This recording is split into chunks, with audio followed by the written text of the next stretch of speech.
You're watching SBA Today. With all the latest news, stories, and advice, here are your hosts, Paul Long and Tanya Mazurek.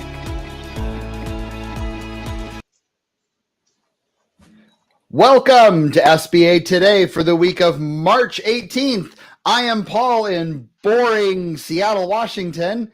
And I am Tanya in Key West, Florida. So we had to, pull the whole Key West thing. Anyway. Show off. I know, right? I'm lucky. Anyway, so let's go ahead and get into the news, however.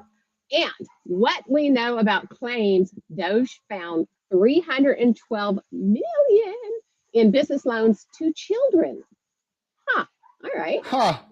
This is on snoops.com or whatever, because Elon Musk put out there, of course, Department of Government Efficiency, Doge. In 2020-2021, SBA granted 5,593 loans for 312,000, or no, that's million. 312 million to borrowers whose only listed owner was 11 years old now, or younger, 11 years old. So, boy, they have made it further than I have made it at this point in my life at my age, right?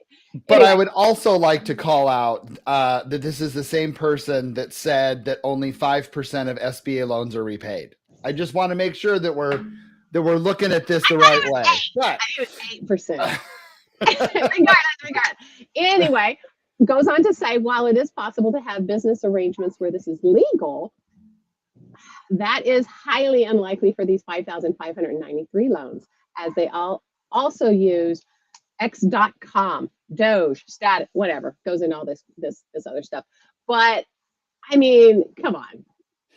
Yeah, I mean, I think the biggest thing is I think we've all experienced when we've put in a social security number in E-Tran and it pops up somebody's name and it takes an act of God to get it changed because somewhere there was an error. That happens all the time, and I'm sure that has something to do with it. And I'm sure if it actually, you start peeling back the onion, I highly doubt if a, 4-year-old is a guarantor on a loan. You know what, Paul? I'm probably going to disagree on that. I have a feeling that because there is fraud, we all know that there was fraud. Now, is the vast majority in that many fraudulent? Perhaps not, obviously. But do I feel like there are some out there that absolutely went that direction? I do. I think it depends on the program.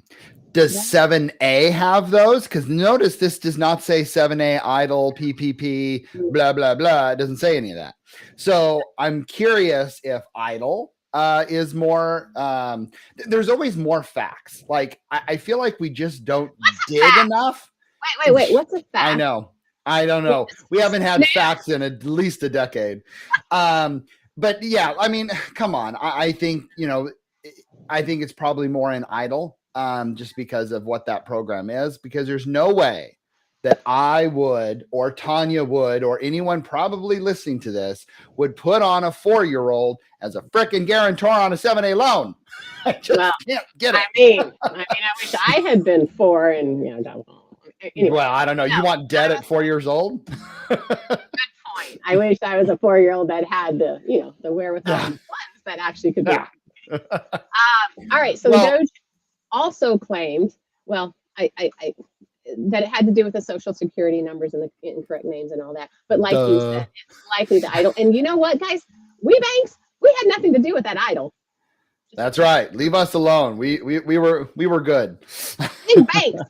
Big banks. Yep. Well, the SBA, the agency last Monday, unveiled the Made in America Manufacturing Initiative.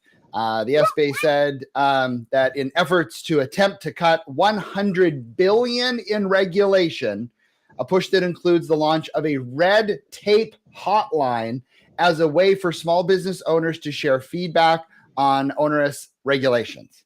Now, I have many questions. One, a Red Tape Hotline. Isn't that also known as a, I can't use that word, but a beeline? Like, all you're going to do is just gripe and complain. Right. And SBA doesn't have staff to deal with this. So I really staff? look forward to hear what this. They have even less staff. Yeah. I know. I would love to hear an example of what that would be. And I'm curious because a lot of times, let's be real, sometimes it's the institution causing the red tape, right? I mean, sorry, it's the truth. Really? So is it just a gripe hotline? Like, I don't know. That sounds like the worst job ever. Does anybody actually answer the phone, or is it one of those? It's probably a voicemail. Exactly. It's just a They're voicemail. going to set up AI for that. That's a perfect AI thing that you can set up, right? It's like, all right, just call in. Oh, I'm so sorry you feel that way. Let me help you. Right. I'm so sorry, Tanya, that your credit score is 2 and that you did not get your loan. Too bad. Call again.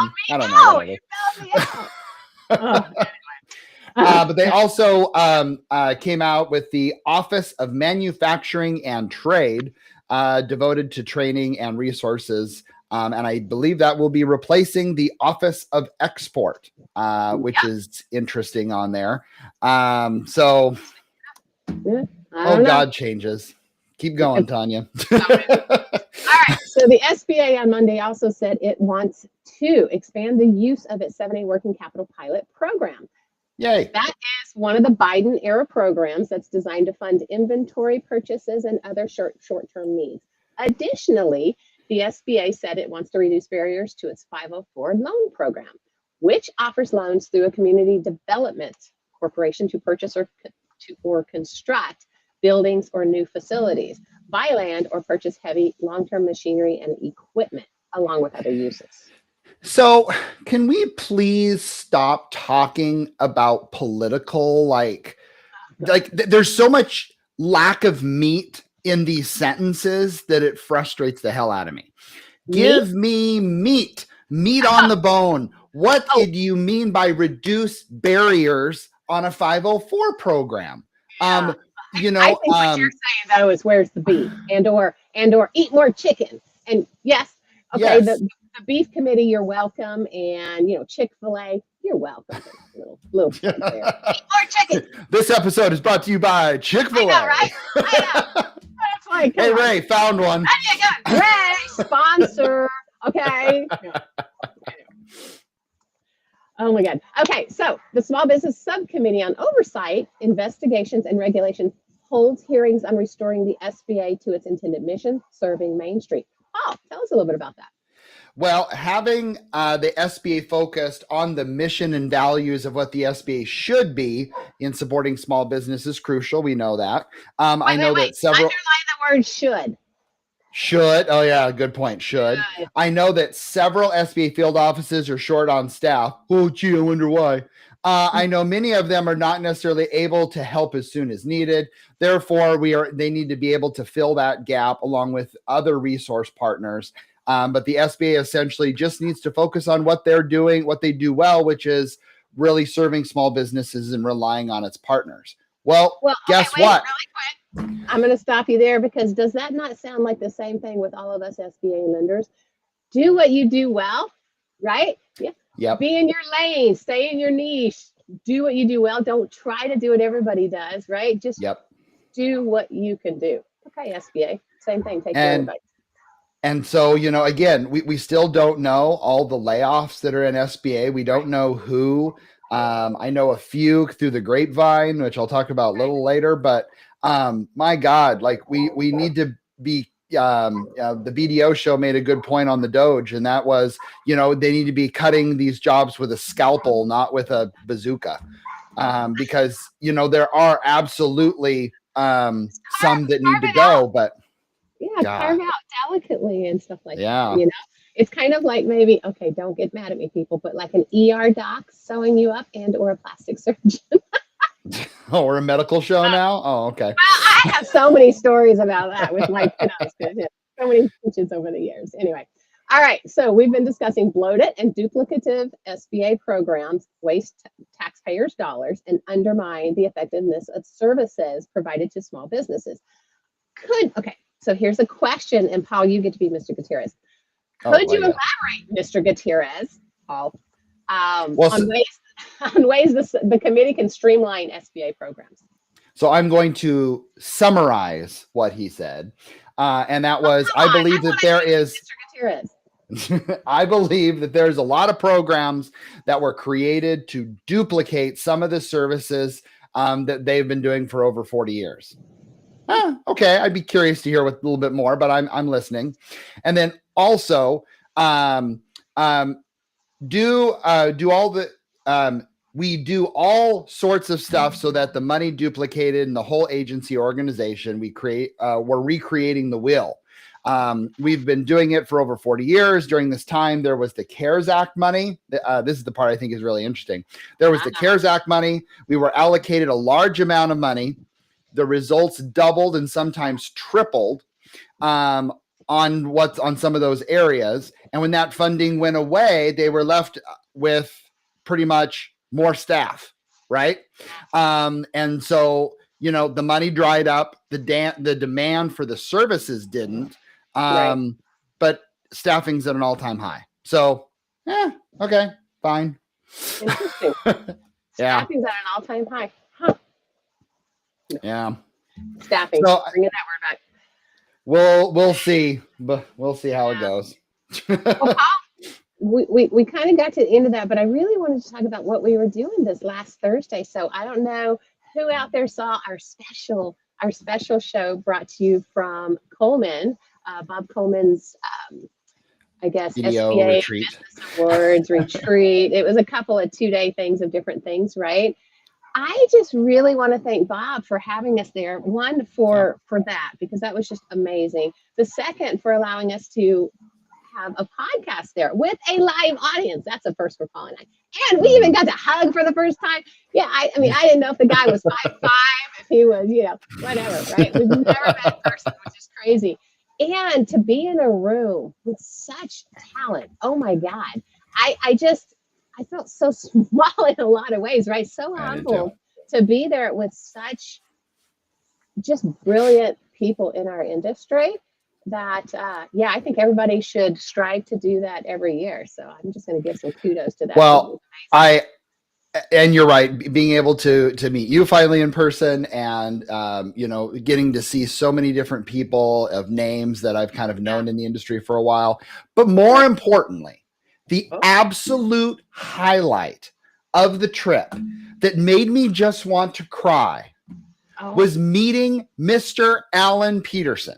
The jokester himself from the BDO show. What a flippin' character. He is exactly who he is in person, is who he is on the BDO show. Alan, it was awesome to see you as well. That's so funny because I recognize with so many there. I mean, like even with Paul and I, you see us on here and you have no earthly idea what we're really like. But I think, you get people in person and they typically are very much like they are if they're on these podcasts or if they're on something video.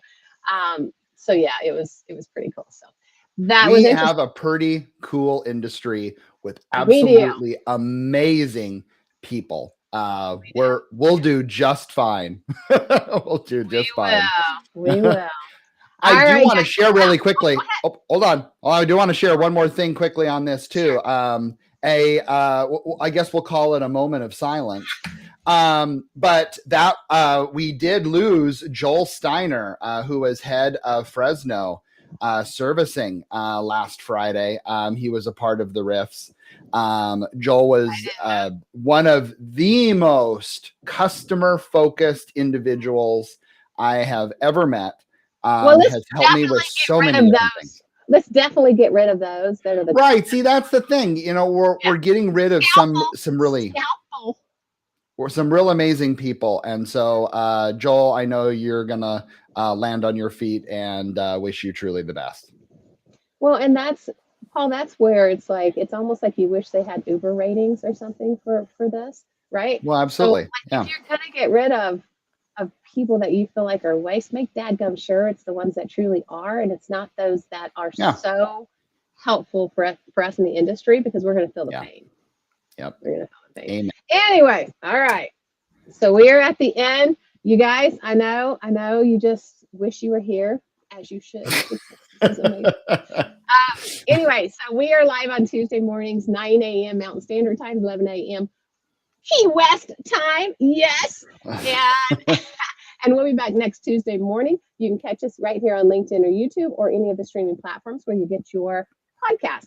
While you're there, check out our extra episodes that we've already gone through, specifically last Thursday's special edition because it's amazing. And check out the BDO show while you're there and the Art of SBA Lending because they are our partners and we love them. And we love talking to you. We love talking SBA. And if you have any questions or comments, please reach out to Paul or I, either or on LinkedIn, as we'd love to connect with you. Share with your network, guys. That's how we get the word out there. We look forward to seeing you next week. And go be your big bad selves, because if nobody else has told you, we think you're awesome. See you later.